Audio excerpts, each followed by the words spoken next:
everyone, and welcome to another segment of Movie Love News. As always, I'm Alex Marson, and I'm doing the show with Tyrone, who is in South Africa. I don't actually do the show with him unless we're doing one of our little special segment shows.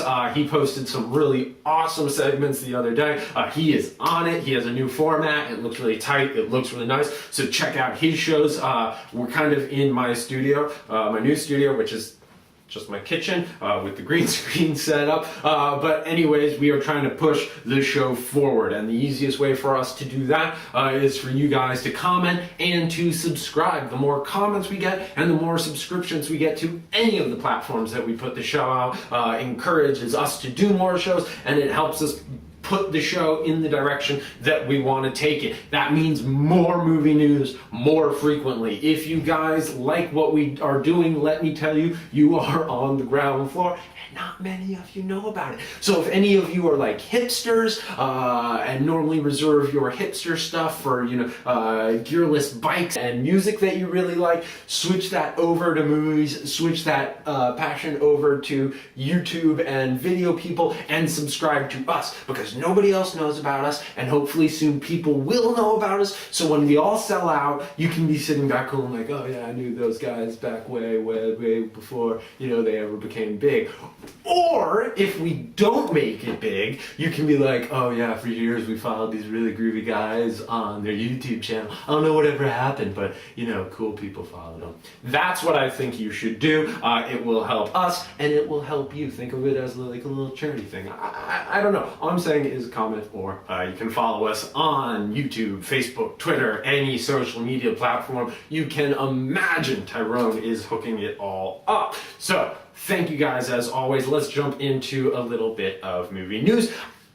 This really isn't movie news at all. What it is a recap, I guess. A recap of a movie I am really excited about. And it's a movie that I keep forgetting that I'm really excited about. And that is the movie Sucker Punch. They recently released this new sort of music video trailery hybrid thing, right? It's not your traditional trailer at all, but it's really cool. It's really visually interesting, and when I saw it, I said, okay, I need to make another Sucker Punch video. I've made a few of them, Tyrone has made a few of them, and I think it's a movie we're really both stoked to see. The film is being directed by one of the new major hot directors, and that is Zack Snyder. He directed 300, he directed Dawn of the Dead, Watchmen's Legend of the Guardian, right? The animated owls. And I think that says something. I think what it said, and he's doing Superman, Man of Steel. I think what it says is that, hi, I'm Zack Snyder. I am the most talented and interesting visual director out there right now. That's a superlative that doesn't mean anything. I just think he's very talented at giving us visually striking movies. I know there's Darren Aronofsky and other people who are doing visually interesting things. I'm just saying, for a mass market, he's better than, say, Michael Bay. He gives us a visually interesting and exciting movie that doesn't make us want to run into the aisles and throw up. So he's done really interesting movies. I think Superman, Man of Steel will be one of his better movies, because if he has a great script from the Nolan brothers and David Goyer behind him, I think it'll be really hard to screw it up. And he could bring all of his incredible visuals to it. And if you watch the Sucker Punch trailers, you can only imagine what he can do with Superman. But I'm getting off topic. So, Sucker Punch. He's directing this. It's kind of, a real baby for him, because it's an original concept and a really exciting concept as well. Basically, it follows a band of femme fatales. The main character is played by Emily Browning, a character named Baby Doll. She is institutionalized by an evil stepfather, kind of Cinderella-ish, I guess. And from what I've read, in a few days' time, she's probably going to be lobotomized. The place sucks. It's not like a Charlie Sheen rehab or Charlie Sheen Billy Joel rehab facility with, nice couches and TV. It is your classic Oliver Twist kind of situation where she is in a real shithole. So anyways, she escapes into her mind, into her own reality, and plays out with the femme fatales this crazy kind of alternate reality where she uses the fighting skills and all the crazy action that is going on in that world to help her back in the real world. So in my mind, it seems a little bit like it is Inception meets Pan's Labyrinth, right? I mean, that makes sense. If those two children had a love child and that love child was also a crack baby, that would be in the trailers we've seen for this movie. The visuals in all the trailers we have seen so far are insane. I go to an art school, the Academy of Art in San Francisco, and the walls are lined with incredible concept art for films, right? Just what is a great shot gonna look like? What is a really interesting character gonna look like?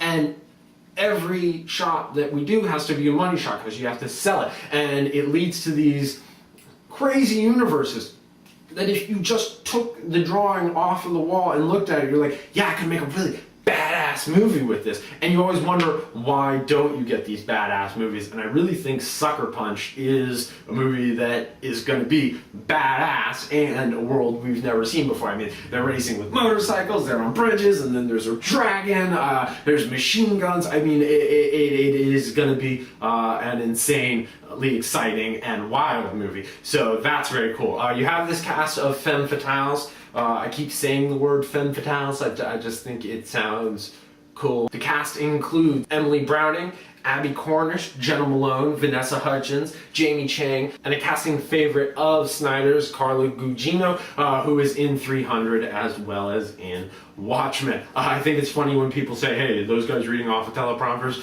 No, just because we have green screens and we edit the films pretty nicely does not mean we have teleprompters. I read off of little note cards that I fold up. I do everything on note cards. Anyways, that's besides the point. John Hamm is also in the movie. I just got caught up on all of my Mad Men, so when I saw his name on the cast, I was pretty excited. And Scott Glenn is in this movie as well. So that is a rambling recap of what this movie is going to be. I think it falls into the category of movies like Inception, that if you don't already know the story or the plot, you really need someone to say, hey guys, trust me, this movie actually looks pretty cool and worth checking out. And the people whose opinions I really trust in these matters, we're all sort of saying the same thing, and that is we are putting our money down on Sucker Punch to be one badass movie. I wanted to put some dialogue to this segment that I'm putting up behind me, but those are just my general thoughts about Sucker Punch that is coming out in March of this year. So if you are excited, leave a comment, subscribe, let us know what you guys think about this movie and how damn awesome you think it's going to be. Is it going to be another Kill Bill? I mean, I know it's two totally different directors, but those are the conclusions you have to pull when you have these kind of leading female characters. Something you don't see in film enough, and I was talking to a good buddy of mine and a great professor at the Academy, and he was